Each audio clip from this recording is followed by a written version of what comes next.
Students, we will discuss about the important news. First news is regarding the Andhra Pradesh and Orissa के perspective से है। Students, IMD के द्वारा जो एडवाइजरी है उसको रिलीज किया गया northern part of Andhra and Orissa के रिगार्डिंग में कि आने वाले समय में वहाँ पे डिप्रेशन का जो सिचुएशन है वो क्रिएट हुआ है, इस वजह से हैवी रेनफॉल है वो रिसीव होगा। फिशरमैन्स को जो एडवाइजरी है उसके अंदर बताया गया है कि आपको ओशियन का जो एरिया है वहाँ पे फिश के कलेक्शन की रिगार्डिंग में जो एंट्री है वो नहीं करना है। स्टूडेंट्स, अगर हम डिस्कस करें आईएमडी के पर्सपेक्टिव से तो आप देखिए कि कॉलोनियल एरा के समय इस इंस्टीट्यूशन को क्रिएट किया गया था। 1875 के समय इसका इस्टेब्लिशमेंट है वो आपको देखने के लिए मिलता है इंडियन मीटरोलॉजिकल डिपार्टमेंट का। अर्थ का जो एटमॉस्फेयर है उसको इसके द्वारा ऑब्जर्व किया जाता है और उसी बेसिस पे आप देखिए कि वेदर का जो फोरकास्ट है वो आईएमडी के द्वारा किया जाता है। स्टूडेंट्स, अगर हम डिस्कस करें मिनिस्ट्री के पर्सपेक्टिव से तो आप देखिए कि स्टूडेंट जो मिनिस्ट्री ऑफ अर्थ साइंस है उसके अंडर में इसको इस्टेब्लिश किया गया है इंडियन मीटरोलॉजिकल डिपार्टमेंट को। तो आईएमडी के पर्सपेक्टिव से था। नेक्स्ट न्यूज अगर हम डिस्कस करें तो आप देखिए कि मणिपुर के रिगार्डिंग में है। मणिपुर का जो बेसिक इन्फॉर्मेशन है उसको हमने काफ़ी बार डिस्कस किया है पिछले कुछ दिनों के अंदर में। मणिपुर के जो चीफ मिनिस्टर हैं उनके द्वारा जो मिलिटेंट कैंप्स हैं उनको टारगेट करने के पर्सपेक्टिव से कहा गया, उनके द्वारा बताया गया है कि हिली एरियाज हैं वहाँ पे जो मिलिटेंट कैंप्स हैं वो सिचुएटेड हैं। मणिपुर का जो लोकेशन है उसके बारे में आपको पता होना चाहिए। आप देखिए कि जो वैली का एरिया है वहाँ पे मैती कम्युनिटी का डोमिनेशन है। 60% जो पॉपुलेशन है वो वैली के एरिया के अंदर पाई जाती है। और आप देखिए कि जो रेस्ट पॉपुलेशन है वो आपको कहाँ पे देखने के लिए मिलेगा, हिली एरियाज के अंदर में। और हिली एरिया के वहाँ पे जो कुकी एंड जो कम्युनिटी है उनका वहाँ पे डोमिनेशन है। आप देखिएगा स्टूडेंट्स, इंडिया के द्वारा जो क्रॉस बॉर्डर जो ऑर्गेनाइजेशंस है जिनके द्वारा वहाँ पे इंसर्जेंसी है उसको इंसर्जेंसी को फैलाने के अंदर जो इम्पोर्टेंट रोल देखने के लिए मिलता है।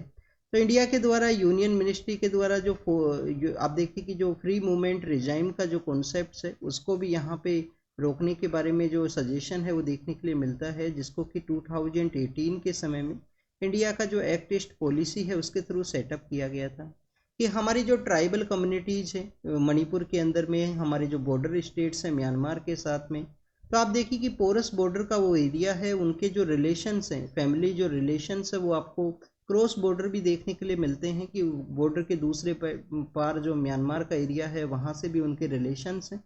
तो उनका जो फ्री मूवमेंट हो सके, रेस्ट्रिक्शंस कम से कम वहाँ पे रहें, तो उसी के रिगार्डिंग में ये कॉन्सेप्ट को स्टार्ट किया गया।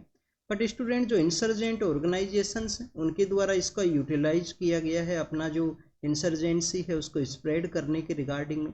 तो हमारा जो यूनियन मिनिस्ट्री है, स्पेशली जो होम मिनिस्ट्री है, उनके द्वारा एडवाइजरी कहा गया था कि उसको जल्द ही रोक दिया जाएगा, इस ऐसा जो वायलेंस का जो सिचुएशन है वो ना क्रिएट हो इस फ्री मूवमेंट रिजाइम की वजह से। नेक्स्ट अगर हम बात करें ministry of statistics and programme implementation के बारे में है। मोस्पी के द्वारा आप देखिए कि उनके द्वारा आपको एक स्टैंडिंग कमेटी देखने के लिए मिलता है स्टैटिक्स के रिगार्डिंग में। तो उस स्टैंडिंग कमेटी को अभी जो यहाँ पे रोका गया है उसको डिजोल्व किया गया है स्टैंडिंग कमेटी को। बेसिकली आप देखिए कि जो सेंसस को कंडक्ट किया जाएगा तो सेंसस के जो टर्म्स ऑफ रेफरेंस हैं, टीओआर का जो कॉन्सेप्ट है वो इसी कमेटी के द्वारा, जो कमेटी ऑन स्टैटिक्स के रिगार्डिंग में है, स्टैंडिंग कमेटी ऑन स्टैटिक्स का, उसी के द्वारा उसको डिसाइड किया जाएगा। तो स्टूडेंट्स, अभी जो सेंसस है वो कंडक्ट नहीं होने वाला है, कोविड-19 की वजह से उसके अंदर डिले का जो सिचुएशन है वो क्रिएट हुआ था। इंडिया के अंदर में पीरियोडिक बेसिस पे एवरी 10 ईयर के अंदर जो सेंसस है वो कंडक्ट होता है आफ्टर द इंडिपेंडेंस से ही। और आप देखिए कि बिफोर इंडिपेंडेंस से भी आपको देखने के लिए मिलेगा। फर्स्ट टाइम जो नॉन सिंक्रोनस जो सेंसस है उसको कब कंडक्ट किया गया था, लॉर्ड मायो के समय में 1871 के समय, जब लॉर्ड मायो इंडिया के वॉइसरॉय है वो हुआ करते थे। फिर आप देखिए कि 1881 के समय फर्स्ट आपको जो सिंक्रोनियस सर्वे है वो देखने के लिए मिलता है और उसके बाद में कंटिन्यूस इस सर्वे को एवरी 10 ईयर के बेसिस पे कंडक्ट किया गया। 1881, 1891 है, फिर आप देखिए कि 1901 है, और आपको कंटिन्यूस 2011 तक ये कंटिन्यूस देखने के लिए मिलता है एवरी 10 ईयर के बेसिस पे। अपोजिशन की पॉलिटिकल पार्टीज के द्वारा सेंसस के रिगार्डिंग में जो क्वेश्चंस है उनको रेज किया जाता है। सेंसस किस हमारे डिपार्टमेंट के द्वारा कंडक्ट किया जाता है, वो किस मिनिस्ट्री के अंडर में आता है। तो आप देखिए कि सेंसस कंडक्ट होता है रजिस्ट्रार जनरल ऑफ इंडिया के द्वारा, और रजिस्ट्रार जनरल ऑफ इंडिया है वो मिनिस्ट्री ऑफ होम अफेयर्स के अंडर में आपको देखने के लिए मिलेगा। तो ये सेंसस के बारे में था। अब आप देखिए कि यहाँ पे स्टैटिक्स के पर्सपेक्टिव से डिस्कस किया गया है। मिनिस्ट्री भी कौन सा है, ministry of statistics and programme implementation. हमारे जो एमपी लेड के बारे में आपने काफ़ी बार सुना होगा, मेंबर ऑफ पार्लियामेंट को उनका जो लोकल एरिया है, जो कॉन्स्टिट्यूएंसी है, लोकल एरिया डेवलपमेंट की रिगार्डिंग में कुछ फंड है वो दिया जाता है, जिसको कि हम किसके नाम से जानते हैं, एमपी लेड स्कीम है, कि उनका कॉन्स्टिट्यूएंसी के अंदर जो बेसिक वर्क है वो कर सके member of parliament. MP led का जो स्कीम है उसका जो पैसा है मोस्पी के द्वारा ही, इसी इंस्टीट्यूशन के द्वारा रिलीज किया जाता है। सांसद आदर्श ग्राम योजना के बारे में आपने रीड किया होगा, उसके अंदर भी मोस्पी का जो इम्पोर्टेंट रोल है वो आपको देखने के लिए मिलेगा। तो आप देखिए कि क्या हमारे यहाँ पे नेशनल कमीशन फॉर स्टैटिक्स या नेशनल स्टैटिकल कमीशन है, उसका जो नेशनल स्टैटिकल कमीशन है, क्या उसका इस्टेब्लिशमेंट है इंडिया के अंदर में। स्टूडेंट 2006 के समय इसको सेटअप किया गया था, नेशनल स्टैटिकल जो कमीशन है उसे, जो रंगराजन कमीशन है उसके रिकमेंडेशन के बाद में। फर्स्ट हमारे जो स्टैटिकल ऑफिसर ऑफ इंडिया कौन है, आप देखिए कि ये भी आपको पता होना चाहिए, लास्ट 1-2 ईयर के अंदर में ये न्यूज़ के अंदर में था। और हमने यहाँ पे लॉर्ड मायो के बारे में बात किया, सेंसस के कंडक्ट के बारे में। बट आपको लॉर्ड मायो के समय की कुछ जो बेसिक वर्क हैं वो भी आपको पता होनी चाहिए। उनके समय में आप देखिए कि जो मायो कॉलेज है उसको सेटअप किया गया था, राजकोट के अंदर एक कॉलेज सेटअप हुआ था। मायो कॉलेज कहाँ पे है, अजमेर के वहाँ पे सिविल सर्वेंट्स के इनिशियल फेज के अंदर ट्रेनिंग के लिए भी उसको यूज किया जाता था। तो आप देखिए कि स्टैटिकल सर्वे ऑफ इंडिया है, स्टैटिकल जो सर्वे ऑफ इंडिया है उसका भी इस्टेब्लिशमेंट लॉर्ड मायो के समय आपको देखने के लिए मिलेगा, उनके टेन्योर के दौरान में। नेक्स्ट अगर हम डिस्कस करें, आप देखिए कि वेस्ट बंगाल के अंदर जो पॉलिटिकल पार्टी है, वेस्ट बंगाल स्टेट के अंदर जिस पॉलिटिकल पार्टी का जो गवर्नमेंट है उसी के एक मेंबर ऑफ पार्लियामेंट है राज्यसभा के अंदर में, फॉर्मर ब्यूरोक्रेट हैं, उनके द्वारा रिजाइन किया गया है, जो कलकत्ता के अंदर में जो heinous crime against the doctor का जो केस है उसी के पर्सपेक्टिव से। तो स्टूडेंट्स, राज्यसभा के किसी भी मेंबर ऑफ पार्लियामेंट के द्वारा जब रिजाइन किया जाता है तो अपना जो रेजिग्नेशन है वो किसको सबमिट करते हैं, ये आपको बेसिक इन्फॉर्मेशन पता होना चाहिए। क्या इनके द्वारा प्रेसिडेंट को रेजिग्नेशन सबमिट किया जाता है, या आप देखिए कि जो राज्यसभा के जो यहाँ पे चेयरमैन हैं, चेयरमैन कौन हुआ करते हैं, वाइस प्रेसिडेंट ऑफ इंडिया, आपको जो चेयरमैन है वो देखने के लिए मिलेंगे। तो स्टूडेंट्स, मेंबर ऑफ पार्लियामेंट के द्वारा जब भी रिजाइन किया जाएगा उनके द्वारा स्पीकर जो हेड हैं उस हाउस के, जैसे राज्यसभा के अंदर चेयरमैन हैं, लोकसभा के अंदर स्पीकर हैं, उनको अपना जो रेजिग्नेशन है वो सबमिट किया जाता है। बट आप देखिए कि क्या किसी मिनिस्टर के द्वारा अगर रिजाइन करना है तो मिनिस्टर के द्वारा रेजिग्नेशन किसको सबमिट किया जाएगा। स्टूडेंट्स, मिनिस्टर भी मेंबर ऑफ पार्लियामेंट ही हुआ करता है। आप देखिए कि वो मेंबर ऑफ पार्लियामेंट रहेंगे, जिस भी हाउस से वो मेंबर ऑफ पार्लियामेंट है वहाँ पे अपना जो रेजिग्नेशन है उसको सबमिट किया जाएगा। बट प्राइम मिनिस्टर का रेजिग्नेशन क्या प्रेसिडेंट को सबमिट करना होगा, ये जो बेसिक इन्फॉर्मेशन है रेजिग्नेशन के बारे में, मेंबर ऑफ पार्लियामेंट, मिनिस्टर का जो रेजिग्नेशन और प्राइम मिनिस्टर का जो रेजिग्नेशन है, ये आप एक बार जरूर से देख लेना, आपका जो पॉलिटी का बुक है। ऐसे बेसिक इन्फॉर्मेशन आपको पता होना चाहिए। कलकत्ता के अंदर आप देखिए कि डॉक्टर्स के द्वारा प्रोटेस्ट किया गया है, 1 मंथ का जो समय है वो हुआ है वहाँ पे वेस्ट बंगाल के, वहाँ पे जो heinous crime against the doctor का जो केस है वो सामने आया था। नेक्स्ट अगर हम बात करें एमपोक्स के पर्सपेक्टिव से है, एमपोक्स का जो अर्लियर फेज के अंदर नेम है वो एम का जो वर्ड है वो हुआ करता था मंकी पोक्स के रिगार्डिंग में। बट आप देखिए कि कोई डिस्क्रिमिनेशन है वो ना क्रिएट हो, वर्ल्ड हेल्थ ऑर्गेनाइजेशन के द्वारा इसका जो नेम है एमपोक्स के रूप से किया गया। जूनेटिक डिजीज है, आप देखिए कि एनिमल्स से ह्यूमन बींग्स के अंदर इसका स्प्रेड होता है। अगर हम बात करें स्टूडेंट्स एमपोक्स के ही बारे में, तो आप देखिए कि सबसे पहले डेनमार्क के वहाँ पे इसके जो सिम्टम्स हैं, इसके जो केसेज हैं वो सामने आए थे 1956-57 के समय में। उसके बाद में स्टूडेंट जो डीआरसी है, डेमोक्रेटिक रिपब्लिक ऑफ कॉन्गो है, अफ्रीकन जो कंट्री है, वहाँ पे इसके जो केसेज हैं वो सामने आने लगे। अभी आप देखिए कि जो WHO के द्वारा इसको public health emergency of international concern के रूप से डिक्लेयर किया गया है। एमपोक्स के जो केसेज हैं वो डिटेक्ट हुए हैं, एक पर्सन है उसके रिगार्डिंग में भी जो सिम्टम्स है वो डेवलप हुए हैं, वो किसी बाहर के जो कंट्री है वहाँ पे गए थे ट्रैवल के रिगार्डिंग में, तो उस पर्सन को आइसोलेट किया गया है। हमारे जो मेडिकल के जो इंस्टीट्यूशंस हैं उनके द्वारा उसको अलग से जो सेटअप किया गया है, कंटिन्यूस उनके ऑब्जर्वेशन के अंदर में है। क्या स्टूडेंट्स एमपोक्स के रिगार्डिंग में कोई जो परमानेंट वैक्सीन अवेलेबल है या नहीं है प्रेजेंट समय में। स्टूडेंट्स, एमपोक्स के रिगार्डिंग में कोई वैक्सीन है उसको तो डेवलप नहीं किया गया, बट आप देखिए कि जब भी कोई इमरजेंसी सिचुएशन क्रिएट होती है तो इमरजेंसी यूज के रिगार्डिंग में कुछ ऐसी वैक्सीन्स हैं जो सिमिलर जो सिम्टम्स हैं उनको डील कर सके, उनका जो यूज है उसको इमरजेंसी पर्सपेक्टिव में अलाउ किया गया है WHO के द्वारा। इसके रिगार्डिंग में भी क्वेश्चन था कि हमारे जो साउथ की जो कंट्रीज है, ग्लोबल साउथ की जो कंट्रीज हैं, उनको भी प्रॉपर यहाँ पे जो इमरजेंसी यूज का जो मेडिसिन है, जो वैक्सीन है, उसको अवेलेबल किया जाए। ऐसा नहीं है कि वेस्टर्न पावर कंट्रीज को ही उसका अलाउ हो। नेक्स्ट अगर हम बात करें, यूक्रेन के जो एम्बेसडर हैं उनके द्वारा स्टेटमेंट दिया गया कि जो स्विट्जरलैंड का जो पीस प्रोसेस है उसको इंडिया के द्वारा ज्वाइन करना चाहिए। आप देखिए कि इंडिया के द्वारा मीटिंग के अंदर तो पार्टिसिपेट किया गया था, बट जो स्विट्जरलैंड का जो पीस प्रोसेस है रशिया यूक्रेन कन्फ्लिक्ट के रिगार्डिंग में, तो उसका जो आउटकम जब आया, उस मीटिंग का जब आउटकम रहा, तो उससे अपने आप को डिसएसोसिएट किया गया इंडिया के द्वारा।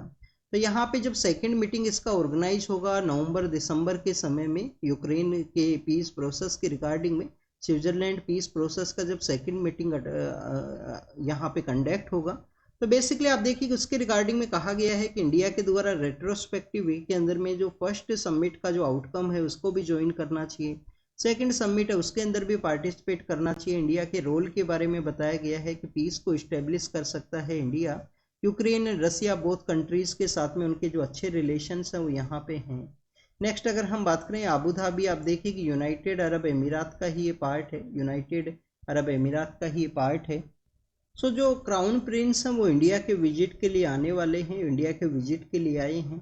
आप देखिए कि यूनाइटेड अरब अमीरात के बारे में अगर हम डिस्कस करें तो कम्प्रीहेंसिव इकोनॉमिक पार्टनरशिप एग्रीमेंट है, कम्प्रीहेंसिव इकोनॉमिक पार्टनरशिप एग्रीमेंट है, उसको इंडिया और यूएई के द्वारा साइन किया गया था। हमारे जो ट्रेड का जो रिलेशंस है, जो थर्ड नंबर के ऊपर आपको जो ट्रेड पार्टनर के रूप से यूनाइटेड अरब अमीरात है वो देखने के लिए मिलेगा।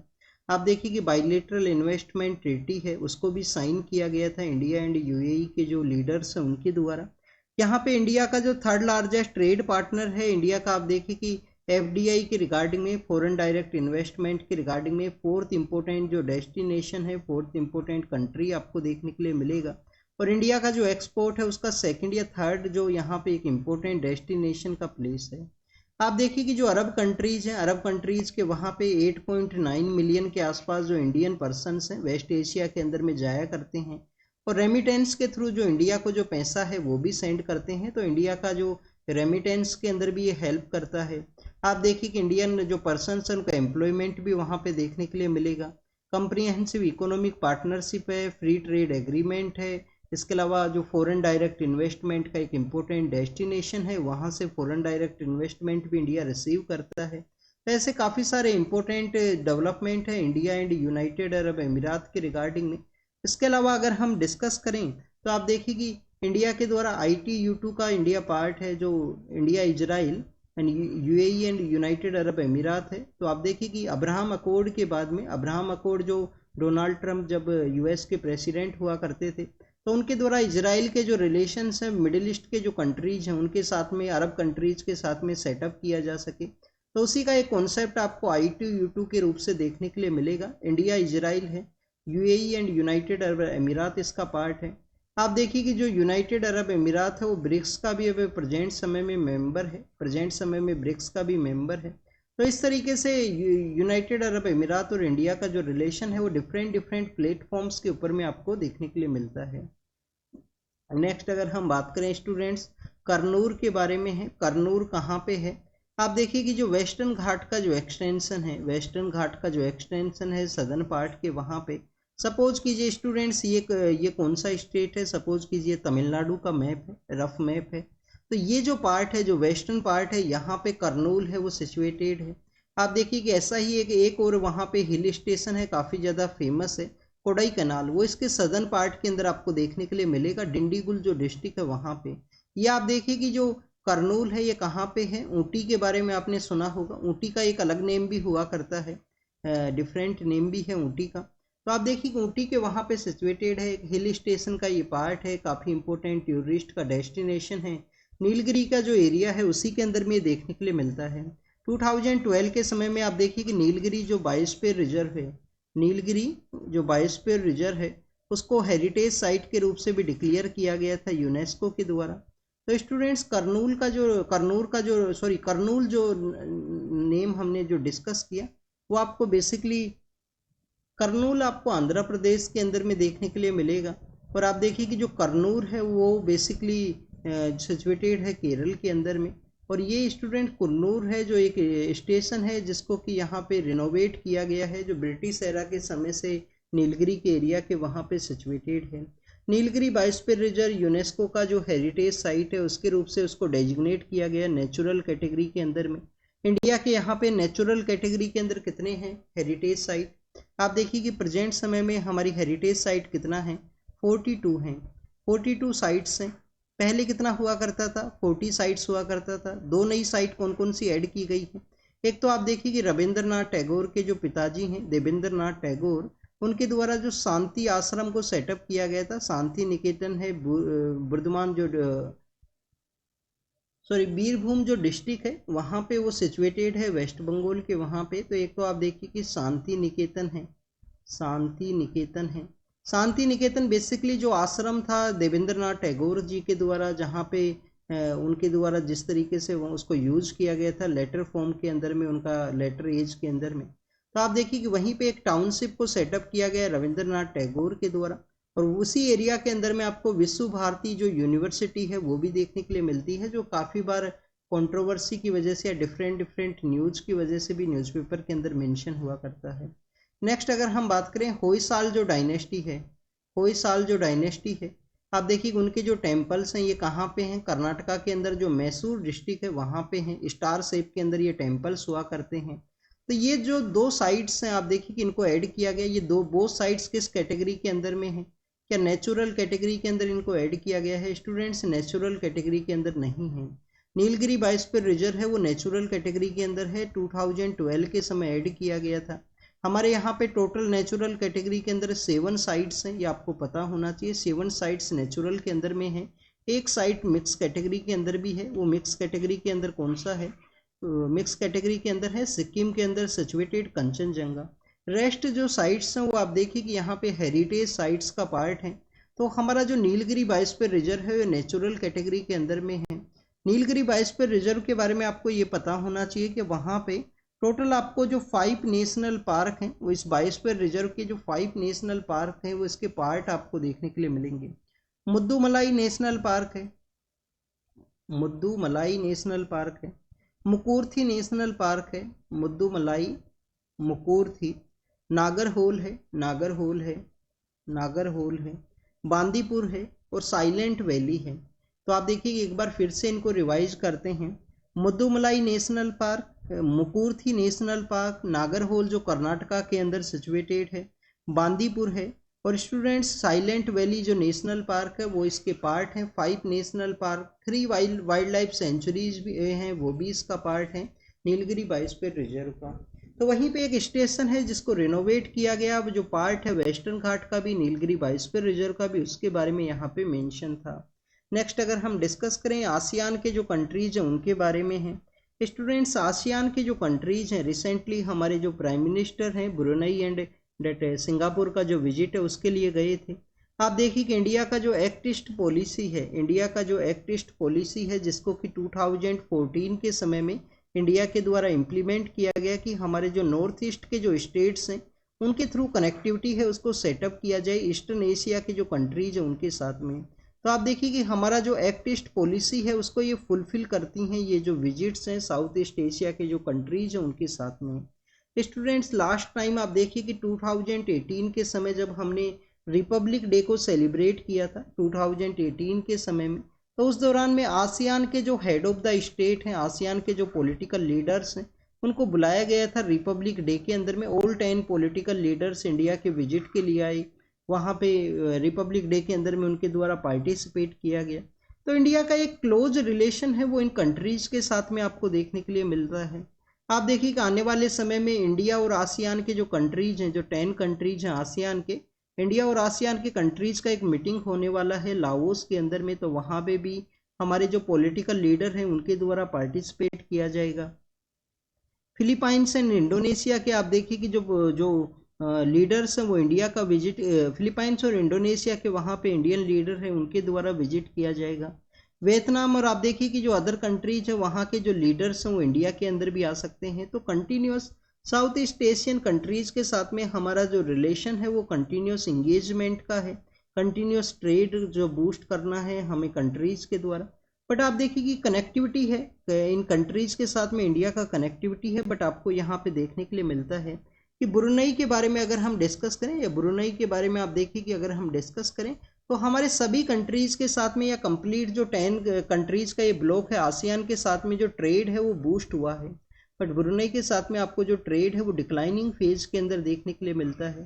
तो ऐसा कंट्री जिसका चाइना के साथ में भी ट्रेड का रिलेशन है, यूएस का भी वो इम्पोर्टेंट पार्टनर है इंडो पैसिफिक के रीजन के अंदर में, तो इंडिया को उसके साथ में जो रिलेशन है उसको सेटअप करने का ज़रूरत है, ट्रेड को बूस्ट करने का ज़रूरत है। स्टूडेंट्स ब्रुनई का जो लोकेशन है वो आप ज़रूर से देखना। बट आप देखिए कि इंडियन अथॉरिटीज़ के द्वारा स्पेस कोलोब्रेशन है उसको किया गया है, इसरो का एक स्टेशन है वो भी वहाँ पे सिचुएटेड है।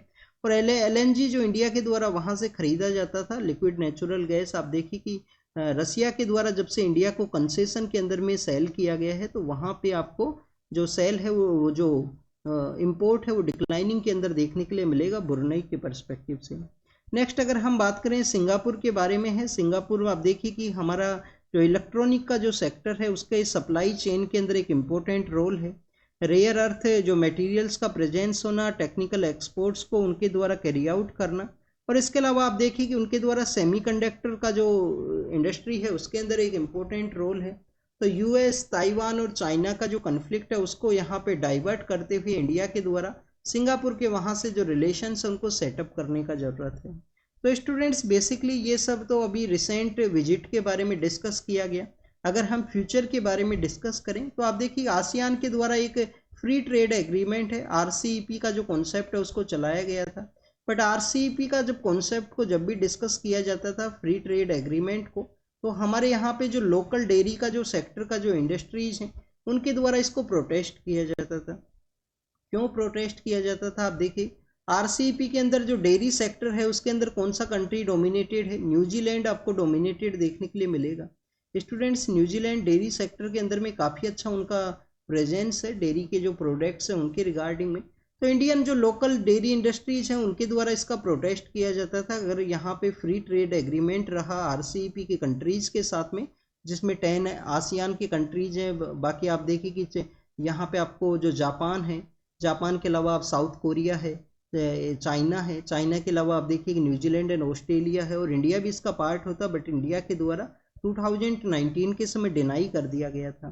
तो स्टूडेंट्स जब से 2019 से इंडिया एग्जिट हुआ है आसियान के द्वारा काफ़ी बार कहा गया कि इंडिया के द्वारा इसको ज्वाइन किया जाए। इसके अलावा आप देखिए कि 2009 के समय से ही हमने जो ट्रेड एग्रीमेंट्स हैं उनको साइन किया है। आसियान और इंडिया का जो ट्रेड एग्रीमेंट है वो साइन हुआ है, तो उसके अंदर जो रेस्ट्रिक्शंस हैं उनको रिजोल्व किया जाए।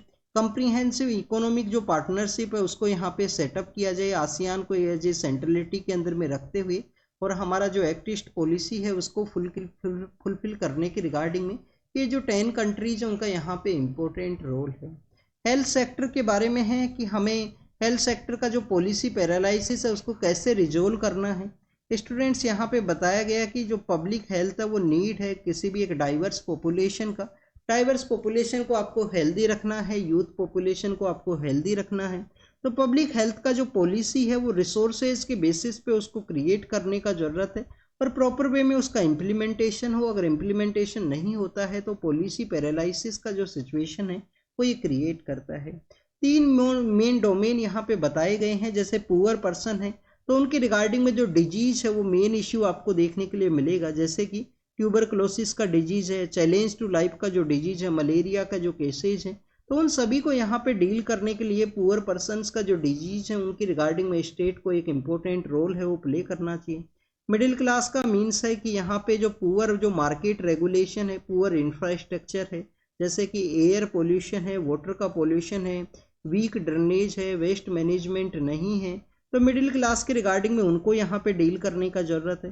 थर्ड आप बताया गया है स्टूडेंट्स पब्लिक हेल्थ के परस्पेक्टिव से कि क्यूरेटिव हेल्थ को हमें कैरी करना है कैसे, पब्लिक हेल्थ के रिगार्डिंग में। हेल्थ पॉलिसीज़ के परस्पेक्टिव से अगर हम डिस्कस करें तो 2005 का जो नेशनल रूरल हेल्थ मिशन है उसके बारे में बताया गया। फिर 2013 में नेशनल हेल्थ मिशन है उसको एग्जिस्टेंस में लाया गया। नेशनल रूरल हेल्थ मिशन है जो 2005 में आता है। नेशनल हेल्थ मिशन है जो 2000 आपको 13 में देखने के लिए मिलेगा। तो आप देखिए कि हमारा जो 2002 का जो पॉलिसी का है, हेल्थ का जो पॉलिसी है, उससे कम्प्लीटली डिपार्चर आपको देखने के लिए मिलेगा। कॉमर्शलाइजेशन यहाँ पे इंक्रीज हुआ है। हमें ऐसे इंस्टीट्यूशंस को डेवलप करने का ज़रूरत है, हेल्थ इंफ्रास्ट्रक्चर के जो इंस्टीट्यूशंस है जिनके द्वारा यहाँ पे पॉलिसी का प्रॉपर वे में इम्प्लीमेंटेशन और लोगों को हर एक कैटेगरी वाइज जो हेल्थ का जो सर्विस है उनको प्रोवाइड किया जाए। प्रधानमंत्री आप देखिए कि जन आरोग्य योजना का यहाँ पे डिस्कस किया गया है, जिसके थ्रू हेल्थ इंस्टीट्यूशंस को तो डेवलप ही करना है, उसके साथ साथ स्टूडेंट्स ये भी बताया गया है कि इंश्योरेंस जो कवरेज है उसके बारे में भी यहाँ पे डिस्कशन है। तो पॉलिसी पैरालिसिस और कुछ स्टेट्स के जो एग्जाम्पल हैं वो बताए गए हैं हेल्थ सेक्टर के रिगार्डिंग में। नेक्स्ट अगर हम बात करें स्टूडेंट्स यहाँ पे चाइनीज़ कंपनीज के पर्सपेक्टिव से है कि इंडिया का आप देखिए कि 2014 के समय हमारे जो प्राइम मिनिस्टर हैं उनके द्वारा मेक इन इंडिया का जो टारगेट है वो रखा गया था कि इंडिया को एज ए मैन्युफैक्चरिंग हब के रूप से यहाँ पे डेवलप करना है, कि मैन्युफैक्चरिंग का जो प्रोसेस है इंडिया के अंदर में, जो मैन्युफैक्चरिंग का जो प्रोसेस है उसको यहाँ पे डेवलप किया जा सके। बट स्टूडेंट्स आप देखिए कि पीयूसी के रिगार्डिंग में जो आपको प्रोडक्शन लिंक इंसेंटिव स्कीम है, डोमेस्टिक एंड जो फॉरेन कैपिटल्स हैं उनको प्रोवाइड किया जा सके डिफरेंट इंडस्ट्रीज़ को। चाइना को आप देखिए कि इंडिया के अंदर में काफ़ी कुछ बेनिफिट है। एक तो इंडिया का जो मार्केट है वो काफ़ी बड़ा है। फ़ोन एंड इलेक्ट्रॉनिक सेक्टर के अंदर में चाइना का जो डोमिनेशन है वो 50% है। इंडिया के आप देखिए कि जो मैन्युफैक्चरिंग्स हैं, इंडिया के जो पर्सनस हैं उनके द्वारा एंड्रॉयड जो फ़ोन्स हैं उनका यूज किया जाता है, और चाइनीज़ इंडस्ट्रीज़ का उस फ़ोन मैन्युफैक्चरिंग के अंदर में काफ़ी अच्छा एक इम्पोर्टेंट रोल आपको देखने के लिए मिलेगा। 2020 के समय में गलवान वैली का जो कन्फ्लिक्ट है उसके बाद में आप देखिए कि वोकल फॉर लोकल, आत्मनिर्भर भारत, सेल्फ सफिशिएंसी को हमें अचीव करना है, उसको गवर्नमेंट के द्वारा कहा गया था। बट अब रिसेंटली काफ़ी सारे जो हमारे आप देखिए कि बजट के रिगार्डिंग में जो इकोनॉमिक सर्वे है उसके अंदर में बताया गया है कि यहाँ पे जो एफडीआई है उसको इंक्रीज करना है, चाइनीज़ कंपनीज हैं उनकी पर्सपेक्टिव से। तो यहाँ पे बेसिकली डिस्कशन यही है कि इंडिया को यहाँ पे डिसाइड करना होगा कि चाइनीज़ का जो सपोर्ट है वो लेना है या नहीं लेना है इन सभी सेक्टर्स के रिगार्डिंग में। आप देखिए कि नेक्स्ट न्यूज़ के अंदर में जो हमारे लिविंग के कपल्स हैं उनके बारे में है, उनके वल्नरेबिलिटी के बारे में डिस्कस किया गया है कि कैसे हमारे यहाँ पे जो लॉज हैं उनका प्रॉपर इम्प्लीमेंटेशन नहीं है। सोशल स्ट्रक्चर के बारे में भी डिस्कशन है यहाँ पे। तो स्टूडेंट्स इंडिया के अंदर अगर हम मैरिज एज ए इंस्टीट्यूशन के बारे में डिस्कस करें तो आप देखिए कि इंडिया के अंदर जो मैरिज इंस्टीट्यूशन है वो आपको अरेंज मैरिज के कॉन्सेप्ट के थ्रू देखने के लिए मिलता है। सोसाइटी में अभी भी आप देखिए कि जॉइंट जो फैमिली का जो कॉन्सेप्ट है वो है, न्यूक्लियराइजेशन ऑफ फैमिली अभी स्टिल आप देखिए कि कम्प्लीटली जो उसका पीक है वो नहीं देखने के लिए मिलेगा। तो स्टूडेंट्स यहाँ पे जॉइंट फैमिली, जॉइंट रिलेशंस का कॉन्सेप्ट होने की वजह से, मैरिज के अंदर अरेंज मैरिज का जो कॉन्सेप्ट होने की वजह से इंडियन जो सोसाइटल स्ट्रक्चर है उसके अंदर जो लिविंग कपल्स हैं उनको आप देखिए कि उनकी रिगार्डिंग में जो वल्नरेबिलिटी है उसके बारे में डिस्कस ये किया गया है।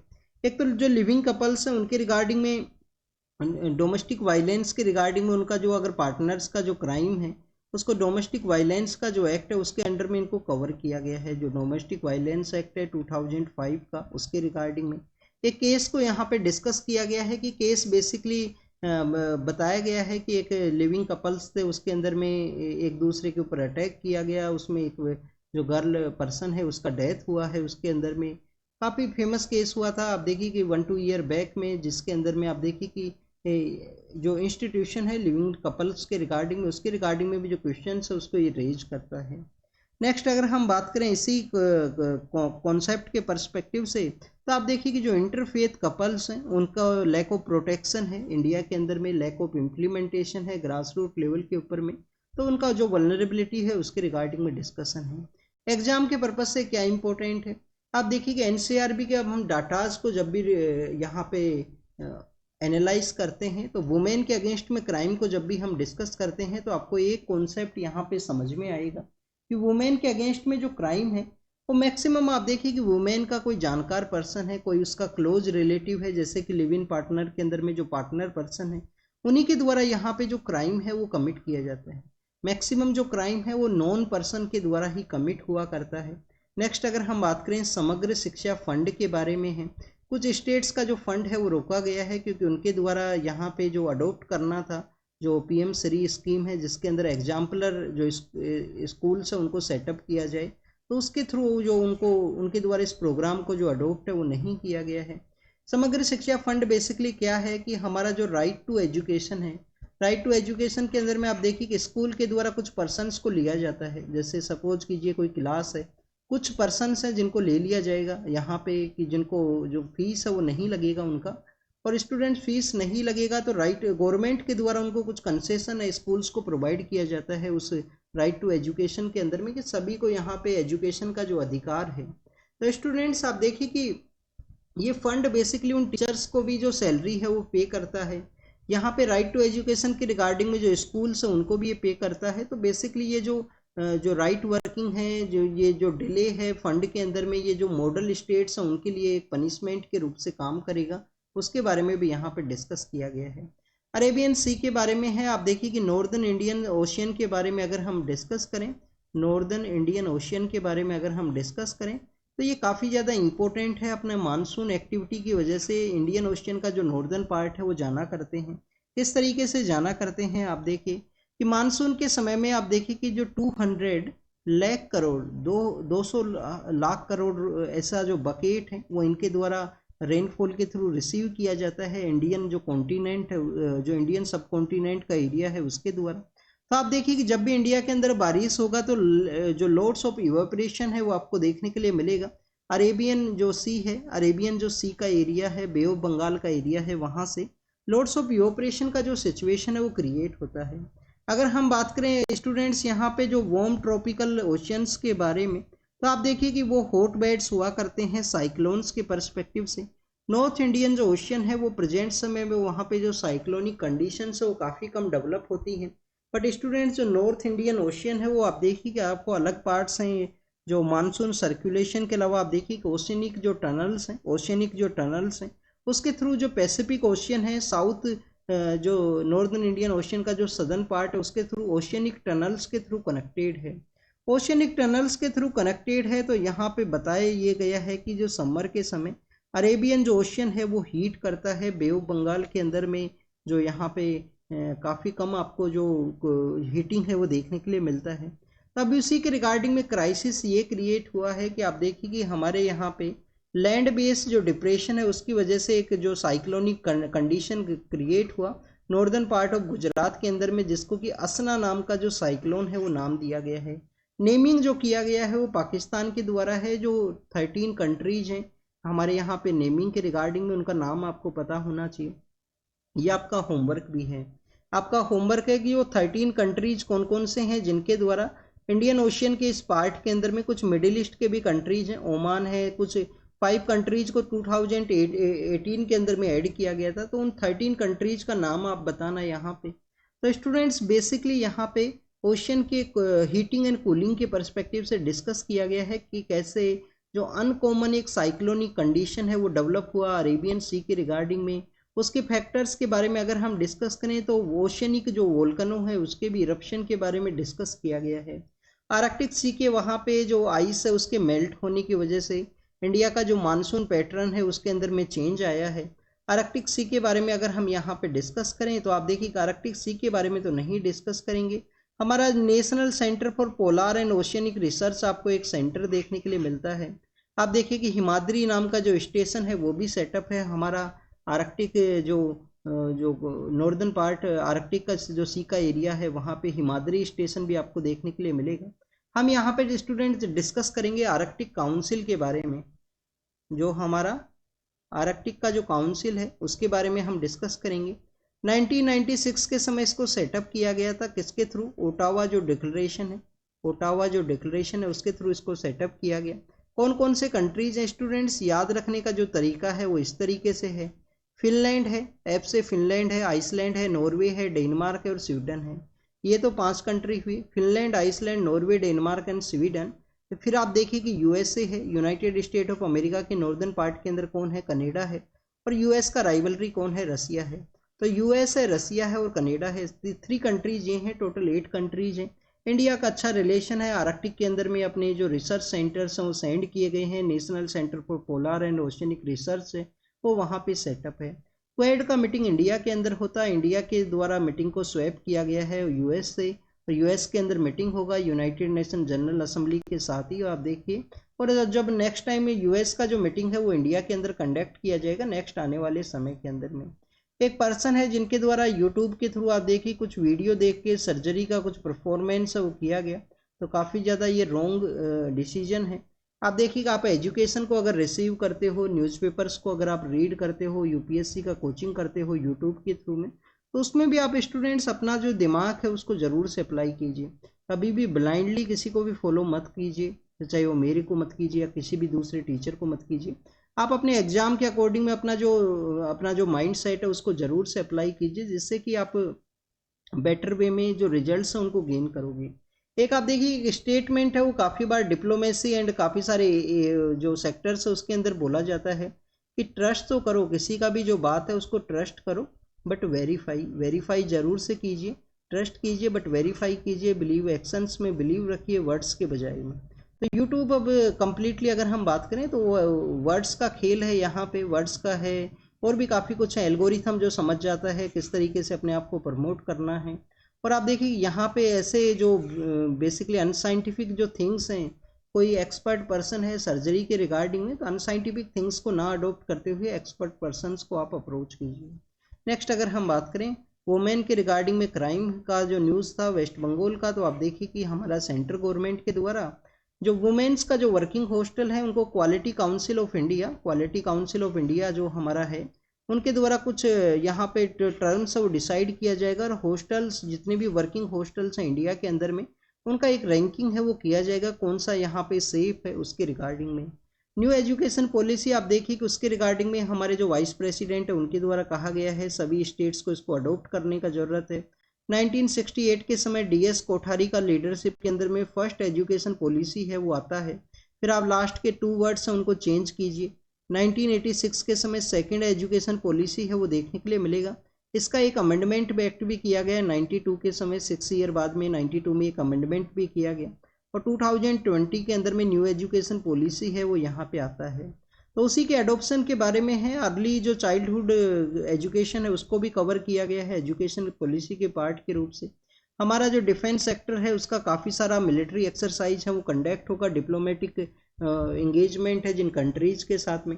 अभी आप देखिए कि यहाँ पे युद्ध अभ्यास है उसके बारे में बताया गया है। युद्ध अभ्यास इंडिया और यूएस का जो आर्मी का जो एक्सरसाइज है वो आपको देखने के लिए मिलता है।